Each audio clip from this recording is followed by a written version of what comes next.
Hello everyone, কেমন আছেন আপনারা সবাই?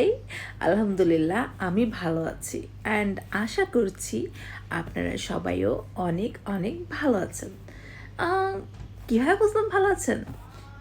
ভালো থাকার তো কারণ আছে। কারণ হচ্ছে কালকে রাতে বৃষ্টি হয়েছে পুরা ঢাকা শহর, ইভেন ইভেন আই থিঙ্ক পুরো বাংলাদেশে আজকে ঠান্ডা। তো আমি কালকে রাতে আমার এক্সপিরিয়েন্সটা আপনাদের সাথে একটু শেয়ার করতে চাই। যেটা হয়েছে, কালকে তো একটা বৃষ্টি হয়েছে, বাট বৃষ্টিটা ভয়ানক ছিল, সেই রকমের ভয়ানক। আমার কি হয়েছে, আমি কাজ করতেছিলাম পিসিতে, আমার একটা প্রজেক্ট নিয়ে কাজ করতেছি। তো এর মধ্যে হঠাৎ করে ধুমধাম জানালার মধ্যে আওয়াজ। ওরে বাবা, আমি ভাবলাম কী হয়েছে, ভূমিকম্প হইতেছে নাকি।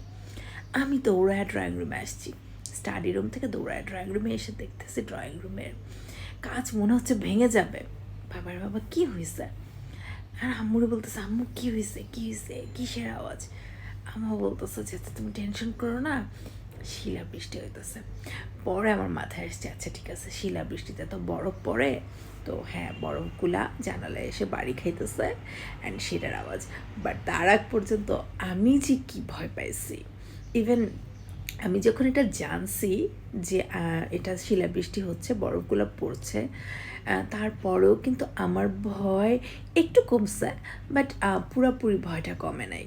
আমি খুবই ভয় পাচ্ছিলাম। দেন আম্মু বলতেছে যে তুমি ভাত খেয়ে নাও, তুমি তো অনেকক্ষণ ধরে কাজ করছো, খাওয়া দাওয়া করে নাও। দেন আমি খেতে বসলাম। তো যেখানে আমি খাই ডাইনিং রুমে, ডাইনিং রুমের সাথে ড্রয়িং রুম, এবং সেখানে বিশাল একটা জানালা আছে আমাদের কাচের।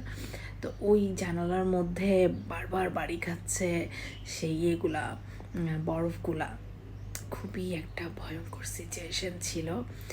তা আমি একবার ভাবছিলাম যে আমি একটু ভিডিও করি, সবাইকে একটু দেখাই যে কীরকম ভয়ঙ্কর বৃষ্টি হচ্ছে। বাট না, তখন আমার মনে হয়েছে যে না বাবা, ভিডিও করার দরকার নাই। কারণ এই যে এই শিলাবৃষ্টি, এগুলো কিন্তু ওয়ান কাইন্ড অফ আল্লাহর একটা মানে আমার কাছে মনে হয় যে এটা কি বলবো, আসলে শিলাবৃষ্টি তো আমাদের জন্য অনেক ক্ষতিকর। বৃষ্টি ভালো, বাট শিলাবৃষ্টি সব কিছুর জন্যই ক্ষতিকর পরিবেশের জন্য। তো সেই জায়গাটা থেকে আমার কাছে মনে হচ্ছে যে না থাক, আল্লাহ রহম করুক, এরকম বৃষ্টিটা যেন না হয়। বৃষ্টি ভালো, বাট শিলাবৃষ্টি যেন না হয়। তো আমি তখন দরুদ পড়তেছিলাম এবং আল্লাহর কাছে প্রে করতেছিলাম যে আল্লাহ তুমি বৃষ্টি দাও, বাট শিলাবৃষ্টি দিও না। এবং যেটা হয় যে আমরা তো না হয় শহরে আছি, গ্রামে যখন শিলাবৃষ্টি হয়, স্পেশালি যাদের বাড়ির ছাদের টিন বা ঘরই টিন দিয়ে তৈরি, তাদের কেমন লাগে, তাদের কতটাই না ভয় লাগতে পারে।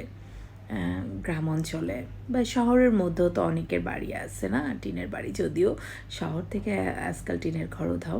তো সেখানে তো প্রচণ্ড আওয়াজ হওয়ার কথা এবং প্রচণ্ড ভয় লাগার কথা। যদিও শিলাবৃষ্টি টিনের ঘরের উপরে শিলা পড়লে কেমন লাগে, কীরকম ভয় লাগে, আমার এটা জানা নাই। তো আপনারা যদি কেউ কখনো এটা এক্সপেরিয়েন্স করে থাকেন, আমাকে অবশ্যই আপনারা কমেন্ট বক্সে জানাবেন। আমি জানতে আগ্রহী যে কেমন লাগে। বা গতকাল রাতে আপনারা কেউ এরকম এক্সপিরিয়েন্স করেছেন কি না, কার কাছে কেমন লেগেছে এই শিলাবৃষ্টি। এবছর বৈশাখের প্রথম দিকেও মনে হয় একবার হয়েছিল শিলাবৃষ্টি, না বৈশাখের কিছুদিন আগে, আই থিঙ্ক চৈত্র মাসের দিকে। তো শিলাবৃষ্টি হয়েছিল, বাট এতটা ছিল না, ওটা হালকা ছিল, হালকা ছিল। তো ওই দিন আমি অত ভয় পাই নাই, বাট গতকাল রাতে আমি প্রচুর ভয় পাইছি।